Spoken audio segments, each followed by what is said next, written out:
Et du Saint-Esprit. La paix soit avec vous.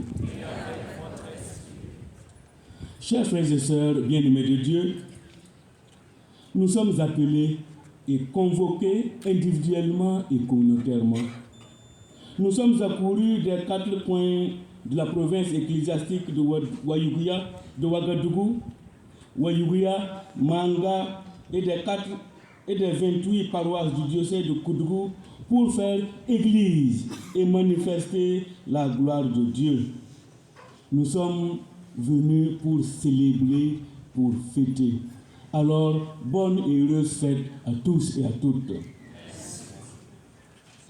La gloire de Dieu éclate quand le peuple se rassemble autour de ses pasteurs pour écouter la parole de Dieu, se nourrir de la parole de vie, se laisser transformer et modeler par elle, et enfin marcher d'un même pas, tel Israël dans le désert, en marche vers la terre promise. Nous sommes à la fin du mois de janvier, le mois de la Bible.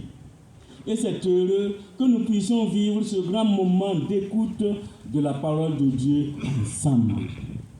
Depuis hier, nous avons entendu la parole se manifester sous diverses formes pour nous, à travers les conférences, les moments de joie et d'échange culturel, les temps informels de partage de vie. Et nous avons pu apprécier la véracité de cette affirmation promesse du Seigneur. Là où 2 ou 3 sont rassemblés en mon nom, je suis là au milieu d'eux. Matthieu 18, 20. Il y a bientôt 125 ans, quelques hommes sont arrivés sur nos terres, touchés par cette parole.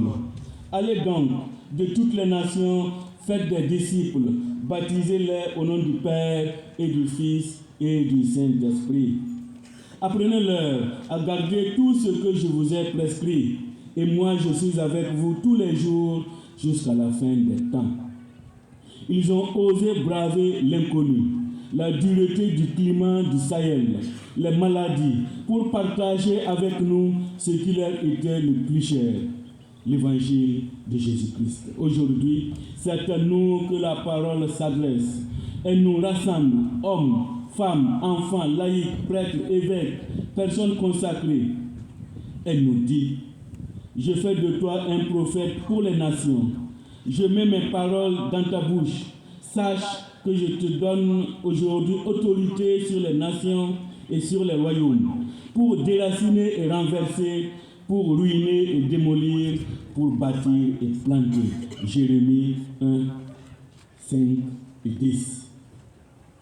Jadis, Dieu a appelé des hommes et des femmes à accomplir sa mission. Aujourd'hui encore, Dieu continue d'appeler. Son appel s'adresse aussi bien à des individus pour le servir en tant que prêtre, religieux, religieuse, consacrés, ou en tant qu'engagés pour vivre sa foi chrétienne dans le monde. Comme il s'adresse aussi à des communautés entières pour être le lieu prophétique d'annonce de son royaume. Quand il appelle en communauté, chaque membre de la communauté doit se sentir personnellement ciblé, au même titre que la communauté. Pour quel motif ou pour quelle intention Dieu appelle-t-il? L'Évangile, selon saint Marc, nous donne une réponse complète à cette question. Jésus gravit alors la montagne. Il appela à lui ceux qu'il voulut et ils allèrent le rejoindre. C'est ainsi qu'il créa les 12, qu'il nomma aussi apôtres, pour être avec lui. Il voulait les envoyer prêcher et qu'ils aient autorité pour faire sortir les démons. Marc 3, 13 à 15. Dieu appelle pour faire communauté avec lui, pour vivre une communion, une amitié avec lui. Ensuite, pour accomplir une mission, celle de révéler au monde, d'apporter son salut au monde, pour être son témoin ou son représentant pour les autres. Ainsi donc, l'appel de Dieu à la fois attire à Dieu et envoie vers les autres, dit le pape François. Comme Jérémie, ce n'est plus le moment de chercher quelque excuse que ce soit. Chacun, quel qu'il soit, a sa place dans cette mission d'évangélisation, dans cette vocation communautaire. Laïque, vous qui êtes à la fin de l'année, qui vous a été consacrée, vous avez reconnu votre place. Votre engagement dans l'Église est inséparable de votre vocation chrétienne, c'est-à-dire de votre baptême. Participant à la charge sacerdotale, prophétique et royale du Christ, sous la conduite des pasteurs, il vous appartient d'animer et de parfaire les réalités temporelles selon l'esprit chrétien. Dans les difficultés de l'existence, vous puiserez le courage dans l'espérance, estimant que les souffrances de cette vie ne sont proportionnées à la gloire future qui doit se révéler en nous. Poussés par la charité qui vient de Dieu, vous êtes appelés à pratiquer le bien à l'égard de tous, surtout de vos frères dans la foi, rejetant toute malice, toute fraude, hypocrisie, envie, toute médisance, entraînant ainsi les hommes vers le Christ. Concile Vatican II, décret sur l'apostolat des laïcs au numéro 4. Catéchiste, vous avez reconnu votre place. Laïcs au milieu des laïcs, collaborateurs rapprochés des prêtres, pasteurs, vous êtes comme des soldats en poste avancé. Appelés à être modèles au milieu des communautés, vous êtes plus que jamais celle de la terre et le vin dans la pâte. N'attendez pas que quelqu'un d'autre vienne faire de vous un catéchiste modèle, un catéchiste heureux, un témoin du salut du Christ. Comme le dit Saint Paul à Timothée, écoutez en vous la parole de Dieu et ayez de la joie à être sobre, pondéré, de bonne tenue, hospitalier, capable d'enseigner, ni buveur, ni batailleur, mais doux, ni querelleur, ni cupide. Oh, qu'ils sont précieux, les catéchistes, pour leur communauté et pour l'Église. 1 Timothée 3, 2 à 3. Religieux, religieuses, consacrés, vous savez que vous devez être, vous savez qui vous devez être et ce que vous devez faire.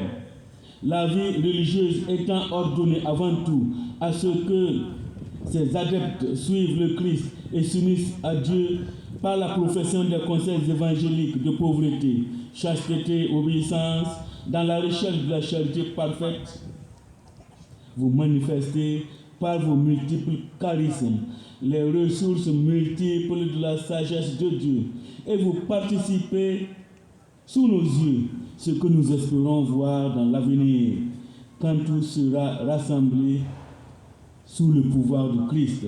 La vie religieuse est une haute expression de la foi, de l'espérance et de la charité. Votre fidélité et votre charité vraie, vécue au milieu des hommes, sont la gloire de l'Église. Nos vives félicitations en passant aux sœurs de l'Immaculée Conception de Ouagadougou pour les 100 ans de témoignage et d'apostolat. Heureux jubilé, révérende sœur de l'Immaculée Conception de Ouagadougou. Prêtre, évêque, vous savez qui vous êtes et ce que vous avez à faire. Investi du pouvoir sacré, configuré au Christ prêtre pour enseigner, sanctifier et gouverner le peuple en son nom et par son pouvoir. Le peuple veut sentir la sollicitude de Dieu pour lui dans votre dévouement et dans votre charité pastorale.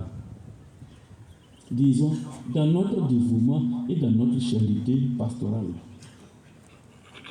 Comme sur la route d'Emmaüs, le Seigneur marche avec nous.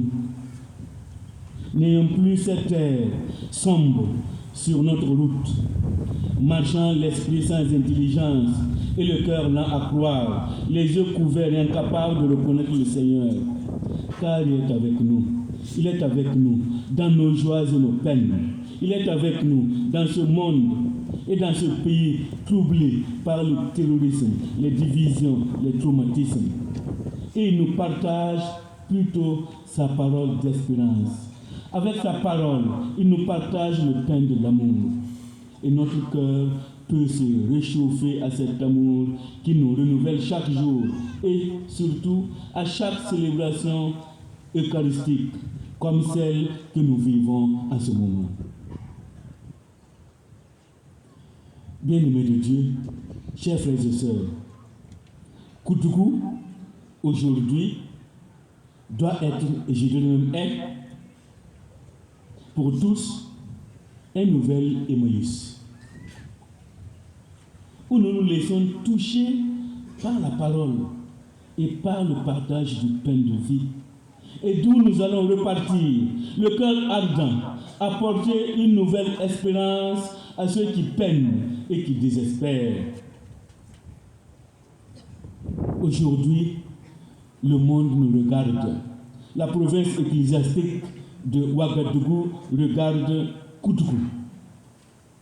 Nous regarde et voudrait nous voir repartir, joyeux d'avoir fait la rencontre avec le Dieu vivant, Jésus-Christ, l'unique Sauveur. Nous repartirons, chers frères et sœurs, pour déraciner tout ce qui, dans le monde et dans le cœur des hommes, sème la mort et le désespoir. Nous devons repartir pour arracher du cœur des hommes toute haine, toute discrimination, pour semer la graine de l'amour, du pardon et de la réconciliation.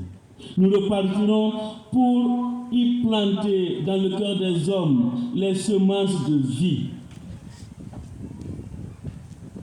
Nous repartirons avec comme cuirasse la foi et l'amour, et pour casque l'espérance et la joie du salut. Fort de l'Esprit Saint, dont le Seigneur renouvelle le don en nous, quittant la peur et comptant sur la force de cet esprit, nous pouvons faire nôtre cette prière de Saint François que nous connaissons bien. Seigneur, fais de moi un instrument de ta paix. Là où il y a la haine, que je mette l'amour. Là où est l'offense, que je mette le pardon. Là où est la discorde, que je mette l'union. Là où est l'erreur, que je mette la vérité. Là où est le doute, que je mette la foi. Là où est le désespoir, que je mette l'espérance. Là où sont les ténèbres, que je mette la lumière. Là où est la tristesse, que je mette la joie. Ô Seigneur, je ne cherche pas tant à être consolé qu'à consoler, à être compris qu'à comprendre, à être aimé qu'à aimer. Toi qui es vivant pour les siècles des siècles, la paix soit avec vous.